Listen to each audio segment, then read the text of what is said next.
শাকটাকে ভালো করে মানে কুচিয়ে নিয়েছি, ভালো করে ধুয়ে নিয়েছি। আর তার সাথে একটু পেঁয়াজ কুচিয়ে নিয়েছি, ওই 3টে মতো, আর রসুন নিয়েছি একটা, কাঁচা লঙ্কা। কিন্তু ভালোই গরম হয়ে গেছে। আমি এর মধ্যে একটু শুকনো লঙ্কা দিয়ে দিলাম, 3টে দিয়েছি শুকনো লঙ্কা দিলাম। তার মধ্যে একটু কালো জিরে দিলাম। তার মধ্যে আমি দিয়ে দিলাম একটু পেঁয়াজ কুচিও দিয়ে দিলাম। আর তার সাথে একটুখানি রসুন কুচিও দিয়ে দিলাম একবারে। রসুন আর পেঁয়াজ কুচি একসঙ্গে আমি একটু লাল লাল করে ভেজে নেব।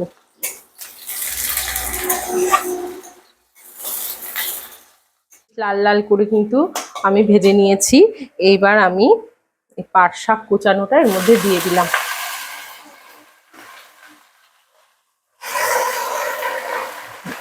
বেশ অনেকটা পাট শাক।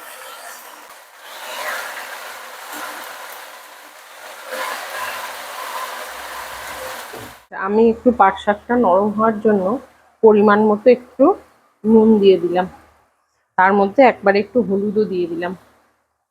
নুন হলুদটা দিয়ে শাকটা আমি নাড়িয়ে চাড়িয়ে নিলাম একটু।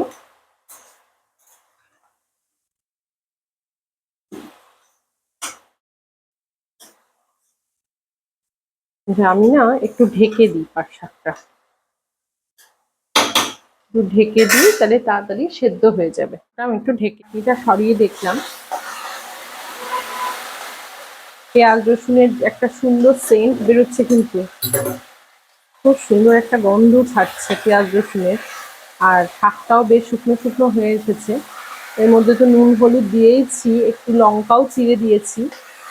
আর এবার এর মধ্যে আমি একটু চিনি দিয়ে দিলাম, পরিমাণ মতো বুঝেই একটু দেবে তোমরা, যে যেমন পরিমাণ খাও সেরকম ভাবে।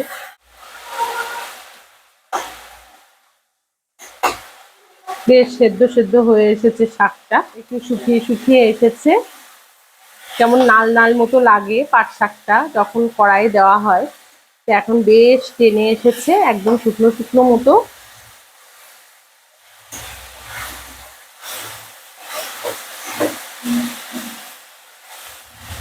আমার পাট শাক রেডি। এবার আমি নামিয়ে দেবো।